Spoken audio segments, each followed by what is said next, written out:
จากนี้ไปเบิงพิธีพบปะแลกเปลี่ยนบุญเฮียนระหว่างสหพันธ์กรรมบาลนครหลวงเวียงจันทร์และสหพันธ์แรงงานนครหลวงฮานอยสาธารณรัฐสังคมนิยมเวียดนาม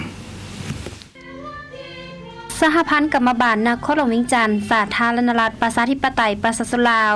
และสมาพันธ์แรงงานนครหลวงฮานอยสาธารณรัฐสังคมนิยมเวียดนามได้พบปะแลกเปลี่ยนบทเรียนร่วมกันในตอนเช้าวันที่21เมษายน2015นี้ที่ห้องว่าการปกครองนครหลวงเวียงจันทร์คณะนำฝ่ายลาวน้ำโดยทานแกนคำหดทิราชประธานกรรมบาลนครหลวงเวียงจันทร์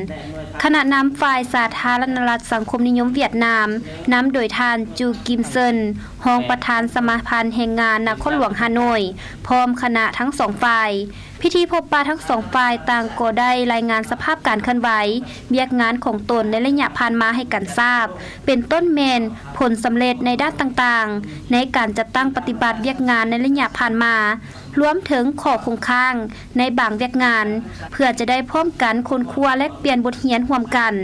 ทั้งหมดนั้นก็แม่นอิงตามบทบันทึกสวยจำที่ทั้งสองฝ่ายได้ตกลงกันไว้เพื่อสร้างให้รากฐานกรรมบาลให้มีความนักแน่นเข้มแข็งมั่นคงและก้าวหน้าขึ้นอย่างต่อเนื่องเฮ็ดให้ปรากฏการณ์ย่อท่อด้านต่างๆในหัวหน่วยการผลิตนับมือลดน้อยถอยลงเถื่อละก้าวนอกจากนั้นก็เพื่อเป็นการหัดแน่นความสามัคคี